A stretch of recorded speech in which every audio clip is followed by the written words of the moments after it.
What's going on? You ready for church? Some of you at church this morning. But I want to share something with you. I've been thinking about it here in the scripture. So let's do a little sermonette. You ready?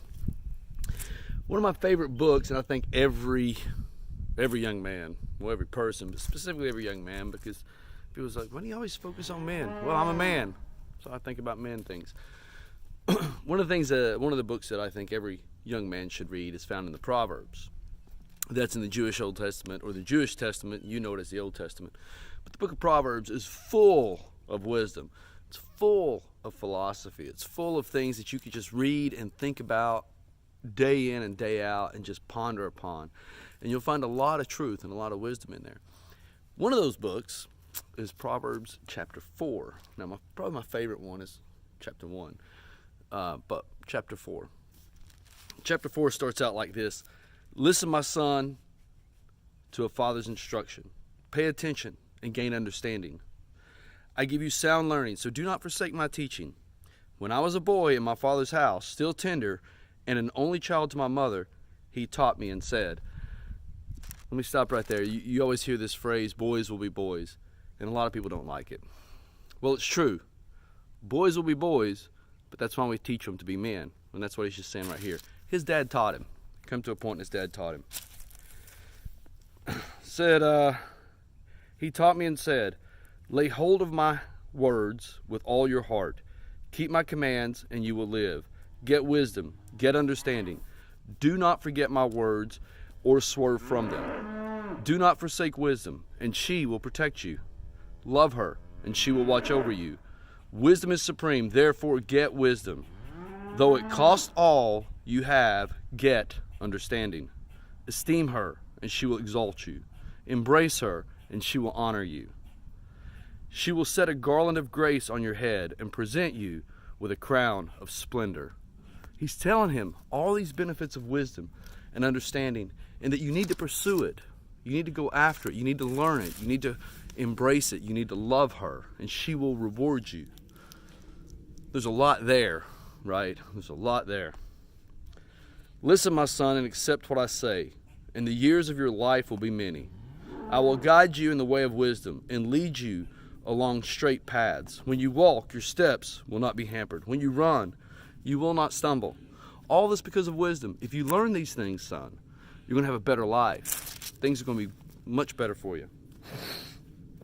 Hold on to instruction and do not let it go. Guard it well, for it is your life. Do not set foot on the path of the wicked or walk in the way of the evil men. Avoid it and do not travel from it or go on your way. I'm sorry, let me reread that.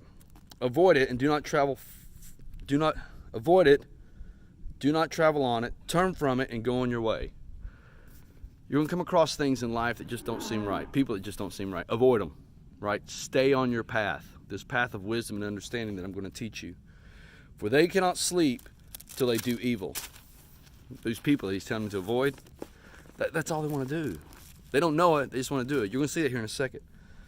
They are robbed of slumber till they make someone fall. They eat the bread of wickedness and drink the wine of violence. The path of the righteous is like the first gleam of dawn, shining ever brighter to the full light of day. But the way of the wicked is like deep darkness. They do not know what makes them stumble. You've seen that, right? You've seen people who just live this life, and it's like everything they do, it just turns around. They don't understand why. Why are things going wrong? Well, it's because you're living a bad life, dummy. You're not following the ways of wisdom. All right? Think about that. Okay, so verse 20, my son, pay attention to what I say. Listen closely to my words. Do not let them out of your sight. Keep them within your heart, for they are life to those who find them. If you find this, you find life. A man's health to a man's whole body. That's something, right? The way of wisdom leads to a healthy life. Just doing smart things. Pay attention to what you put in your body. It's smart. There's wisdom in that. Let's see. Above all else, guard your heart, for it is the wellspring of life. I'm going to come back to that. That's the purpose I'm here. Put away perversity from your mouth. Keep corrupt talk from your lips. Let your eyes look straight ahead. Fix your gaze directly before you. Make level paths for your feet and take only ways that are firm. Do not swerve to the right or left, and keep your foot from evil. Let's go back to verse 23. Above all else, guard your heart, for it is the wellspring to life. Another version says, for everything flows from it. From your heart, everything flows from it. Here on the farm, as you can tell, I'm on the farm. You probably hear the cows in the background. We have fences, right? And we put those fences up for various reasons. We put them up to keep our cattle where we need them to be. We also put them up to keep other things from coming in. You know, you don't want your beasts to get out, and you don't want others to get in. Sometimes we have gates in certain parts. That way we can have access when we want it, and we can let the cows go out when we need them to go out, to the pasture we need them to go into, or to the barn that we need them to go into. We put those up. What's that got to do with verse 23? Guard your heart. Boundaries are okay. We need boundaries in our life. For example, I need boundaries in my life. I've set up certain things because of things in my life that keep me, well, let me put it this way, that keep my beasts at bay. I know when it's dark and I'm lonely and I'm depressed, that if I don't have certain boundaries set up, I allow myself to go places in my head and do things and say things that I don't want to be. So I have to put these boundaries up to stop me. I also have to put boundaries up sometimes to keep other people. You know, those people that, you got those people in your life that you know that within 15 minutes they're going to irritate you, right? So you set up boundaries. Now this might be family, this might be friends, this might be coworkers, but you set up boundaries. Maybe you've got to go to an event, you know they're going to be there. Well, maybe your boundary is, okay, I'm going to go, and I'm only going to stay here about 30 minutes, and then I'm going to leave. Why? Because I have this boundary set up.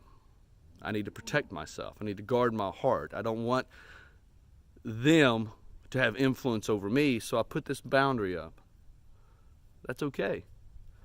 There's that phrase that says, good fences build good neighbors. That's true. And some neighbors, you put the fence up just to keep each other, that distance between each other. Sometimes you got that gate there where you welcome them in. And then when you don't want them in or they don't want you in, that gate's closed. It's just a symbol. Boundaries are okay.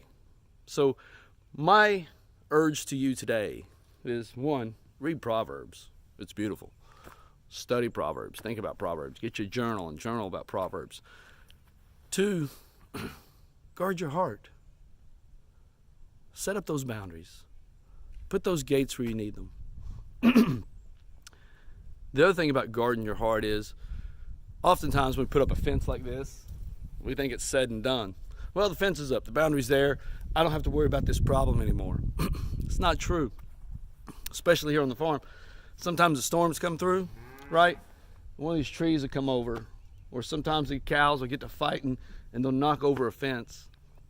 Part of guarding your heart is going around every now and again and checking that fence line, checking those boundaries. Okay, do I still need this boundary?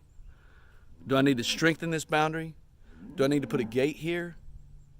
In the Marine Corps, we call that our perimeter. You're always checking your perimeter, because your safety is only as good as your weakest perimeter. So you always got to go around and check that. Just like here at the farm, I got to go around from time to time, especially after a storm, and check the fences and make sure they're okay. You have to do that in your life. That's part of guarding your heart. Taking time every now and again for yourself and going over those boundaries. Do I still need this boundary here? Or maybe I need to move it over here, a little further away. Or maybe I need to move it a little closer. Or maybe I need to set one up over here because I didn't realize this weakness that I had. So I need to set this boundary to protect myself or to keep myself from going past it. All right, my friends, that's church for the day. Have fun. See you later.